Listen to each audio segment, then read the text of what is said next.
Hello friends, welcome to Ramy's vlog. நாம் இன்னைக்கு இந்த வீடியோல ஃப்ரிட்ஜோட deep cleaning plus organisation video தான் பார்க்க போறோம். இந்த வீடியோல நிறைய டிப்ஸ் ஷேர் பண்ணிருக்கேன். சோ அந்த வீடியோவை ஸ்கிப் பண்ணாம பாருங்க. நீங்க எப்படி ஃப்ரிட்ஜ் க்ளீன் பண்ணுவீங்க, எப்படி ஆர்கனைஸ் பண்ணுவீங்க அப்படிங்கறத கமெண்ட் செக்ஷன்ல சொல்லுங்க. இப்போ நம்ம வீடியோக்குள்ள போகலாம். ஃப்ரிட்ஜுக்கு மேல பாத்தீங்கன்னா நார்மலா இருக்கிற டிஷ்யூ இதெல்லாம் வச்சிருக்கேன். ஃப்ரிட்ஜ் ஃப்ரீசர்ல எனக்கு சின்ன ஃப்ரிட்ஜ்னால அந்த ஒரு ரேக் இருக்கும். அந்த ரேக் எடுத்துட்டேன். ஏன்னா எனக்கு உள்ள ஏற்கனவே மசால் பொடி ஊர்லேருந்து கொடுத்து விட்ட ராகி மாவு, புட்டு மாவு, அரிசி மாவு, உளுந்து மாவு இந்த மாதிரி நிறையா இருக்கும். ப்ளஸ் நான் எக்ஸ்ட்ரா வாங்கின ஐஸ்கிரீம், அப்புறம் பன்னீர், இந்த மாதிரி ஹேஷ் ப்ரௌன் இதெல்லாம் நிறையா இருக்கும். ஸோ அதனால் இதை அரேஞ்ச் பண்ணாலும் ஏன்னா இருக்கிற ஸ்பேஸ் கம்மி தான். ஸோ இதில் எல்லாத்தையும் டம்ப் பண்ணி தான் நான் வச்சுருக்கேன். ஊர்லேருந்து எடுத்துகிட்டு வர இந்த மாதிரி மாவு, ராகி மாவு இதெல்லாம் ஃப்ரீசரில் வச்சாதான் உங்களுக்கு நல்லா ஃப்ரெஷ்ஷாக இருக்கும். வெளியே வச்சோன்னா நமக்கு வண்டு வந்துடும். வண்டு வந்துருச்சுன்னா அதை க்ளீன் பண்ணுறது ரொம்ப கஷ்டம். ஸோ அதனால் எல்லாமே ஃப்ரீசரில் தான் இருக்கும். எல்லா பொடி ஐட்டம்ஸ் எல்லாமே ஃப்ரீசரில் இருக்கும். ஸோ ஃப்ரிட்ஜோட இதுவும் பார்த்தீங்கன்னா சைடில் கொஞ்சம் நான் ஒரு 4 ரேக் இருக்குது.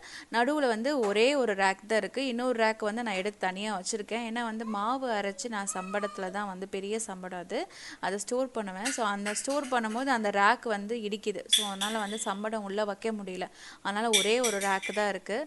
ஸோ அதனால் எனக்கு ஸ்பேஸே கம்மி தான். ஸோ அதனால் காய்கறிகளும் பார்த்தீங்கன்னா நான் ரொம்ப கம்மியாக தான் வாங்கி வச்சுப்பேன். ஏன்னா உள்ளே வைக்கிறதுக்கே இடம் இல்லை. அதனால் சும்மா எல்லாத்தையும் நான் டம்ப் பண்ண முடியாது. ஸோ இன்றைக்கி ஃபுல்லாக டீப் க்ளீன் பண்ணலாம் அப்படின்னு சொல்லிட்டு எல்லா ரேக்கில் இருக்கிற எல்லா பொருளையும் எடுத்து வச்சு டீப் க்ளீன் பண்ண போகிறேன்.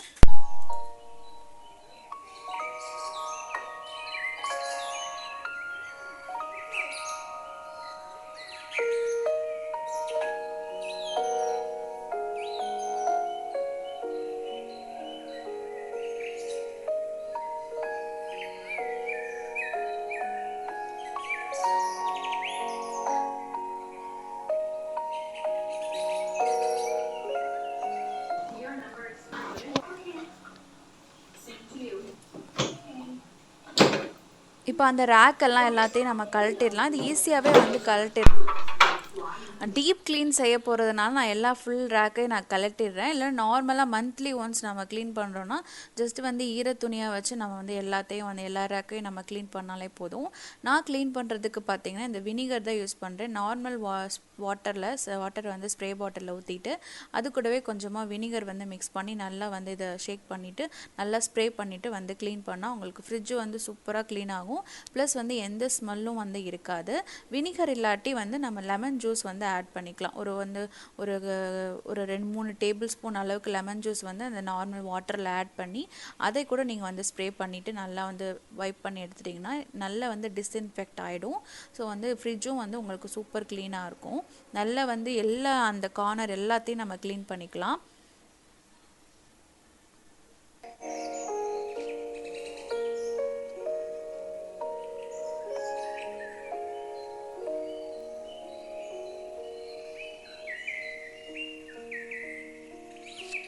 எனக்கு பார்த்தீங்கன்னா எக் ரேக் ரொம்ப பெரிய ரேக். ஒரு கிட்டத்தட்ட ஒரு 12-14 முட்டையை வைக்கலாம். ஸோ அதனால் நான் எக்குக்குமே தனியாக ஸ்டோரேஜ் பாக்ஸ் வாங்கலை. ஸோ நான் இதே ரேக்கில் ஸ்டோர் பண்ணிக்கிறேன்.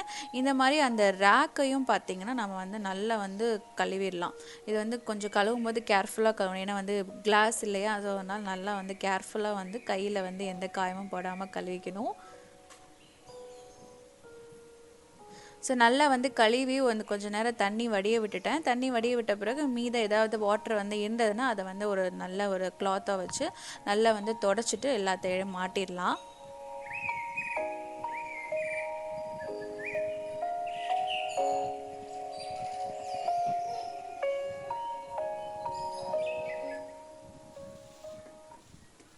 இந்த ரேக் பார்த்தீங்கன்னா நான் இந்த ட்ரே ஜப்பான் ஹோமில் தான் வாங்கினேன். இது ஃபஸ்ட்டு ஒரு 2 ட்ரே வாங்கலாம். அதுக்கப்புறம் தேவைன்னா வாங்கிக்கலாம் அப்படின்னு யோசிச்சேன். ஏன்னா எல்லாமே ஃபுல்லாக ட்ரேயாக நம்ம அடுக்கிட்டோன்னா நமக்கு மெயினாக மாவு டப்பா அது வைக்கணும். அப்புறம் ஏதாவது மிஞ்சி போச்சுன்னா ரசம், சாம்பார் இந்த மாதிரி குழம்பெல்லாம் மிஞ்சிச்சுன்னா ஸோ அந்த பாத்திரமும் வைக்கணும். ஸோ அதனால் சும்மா ட்ரேயாக வாங்கி அடிக்கிட்டோன்னா நமக்கு இடம் இருக்காது. அதனால் ஃபஸ்ட்டு 2 ட்ரே மட்டும் வாங்கி யூஸ் பண்ணி பார்க்கலாம் எப்படின்னு சொல்லிட்டு ஃபஸ்ட்டு 2 மட்டும் ஸோ இந்த பாக்ஸ் வந்து பார்த்திங்கன்னா இந்த ட்ரிங்க்ஸ் எல்லாம் ஸ்டோர் பண்ணுறதுக்கு இருந்தது. நான் வந்து அதை வந்து கர்டு, பன்னீர், இந்த மாதிரி சோடா, அப்புறம் குழந்தைங்க குடிக்கிற இந்த யாக்கூட், இந்த ஜெல்லி இதெல்லாம் வந்து ஸ்டோர் பண்ணுறதுக்கு கீழே வச்சுக்கலாம் அப்படின்னு சொல்லிட்டு அந்த ட்ரேயில் வச்சுக்கிட்டேன். இது வந்து பார்த்திங்கன்னா ஊர்லேருந்து பாப்பாங்க குழந்தையா இருக்கும்போது வந்து அரைச்சி ஊற்றுறதுக்கு மருந்து அரைச்சி ஊற்றுவாங்க. ஸோ அப்போ எடுத்துகிட்டு வந்த ஜாதிக்காய், கடுக்காய், சித்திரத்தை இந்த மாதிரி நிறையா இருக்கும். அதை வந்து என்ன பண்ணணும்னு தெரியல, அதனால் ஃப்ரிட்ஜில் ஒரு ஓரமாக இருக்கட்டும்னு சொல்லிட்டு அப்படியே வந்து வச்சுட்டு எப்போயாவது நம்ம யூஸ் ஆகும் குழந்தைங்களுக்கு வயிறு வலி வந்தால் அதை நம்ம உரைச்சி கொடுக்கலாம். அந்த வீடியோ வந்து வேணால் தனியாக நான் போஸ்ட் பண்ணியிருக்கேன். மருந்து எப்படி கொடுப்பாங்க பேபிஸ்க்கெலாம் அப்படின்னு சொல்லிட்டு ஒரு வீடியோ போட்டிருக்கேன். அதை வந்து நீங்கள் செக் பண்ணி பாருங்கள். இது வந்து பார்த்திங்கன்னா ட்ரைடு கறி லீவ்ஸ். இது வந்து ஒரு சில சமயம் சிங்கப்பூரில் வந்து கறி லீவ்ஸ் வந்து கிடைக்கவே கிடைக்காது, 2 வாரம் 3 வாரம் கிடைக்காது. ஸோ அந்த மாதிரி சமயத்தில் வந்து இந்த மாதிரி கறி லீவ்ஸ் வந்து நல்லா வந்து ட்ரை பண்ணிவிட்டு நம்ம வந்து ஃப்ரிட்ஜில் ஸ்டோர் பண்ணோன்னா உங்களுக்கு 1 வருஷம் 2 வருஷம்னாலும் அந்த கறி லீவ்ஸ் வந்து அப்படியே இருக்கும். இந்த கறி லீவ்ஸ் வாங்கி ஒரு 3 வாரம் ஆச்சு, இருந்தாலும் அவ்வளோ ஃப்ரெஷ்ஷாக இருக்குது. அந்த டிஷ்யூ பேப்பர் வச்சு நல்லா நம்ம வந்து ஸ்டோர் பண்ணிட்டோன்னா உங்களுக்கு ரொம்ப நாளைக்கு வந்து அந்த கறி லீவ்ஸ் வரும். ஸோ வாங்கிட்டு வந்த எக்கையும் வந்து நான் வந்து ஸ்டோர் பண்ணிடுறேன். இது வந்து பார்த்திங்கன்னா கம்பங்க எக் அப்படின்னு சொல்லுவாங்க, நம்ம ஊர் நாட்டுக்கோழி முட்டை. இது வந்து ஏலக்காய் வந்து கொஞ்சம் நிறையாவே இருக்கும். அதனால் அந்த ஏலக்காய் வந்து ஃப்ரிட்ஜில் வச்சா இன்னும் உங்களுக்கு நல்லா ஃப்ரெஷ்ஷாக இருக்கும், அதனால் ஃப்ரிட்ஜில் வச்சுருக்கேன். இந்த பவுட்ரு வந்து மஞ்சப்பாலுக்கு வந்து யூஸ் பண்ணுற பவுடர். இது வந்து நல்ல நாட்டு மஞ்சளில் சுக்கு, மிளகு, திப்பிலி இந்த மாதிரி எல்லாம் போட்டு அரைச்சி கொடுத்துருக்காங்க. எங்கள் அத்தை தான் அரைச்சி கொடுத்தாங்க. இது வந்து சளி இருமல்லாம் இருந்தால் இதை வந்து பாலில் மிக்ஸ் பண்ணி நம்ம சாப்பிட்டுக்கலாம், நல்லா வந்து கேட்கும் உங்களுக்கு.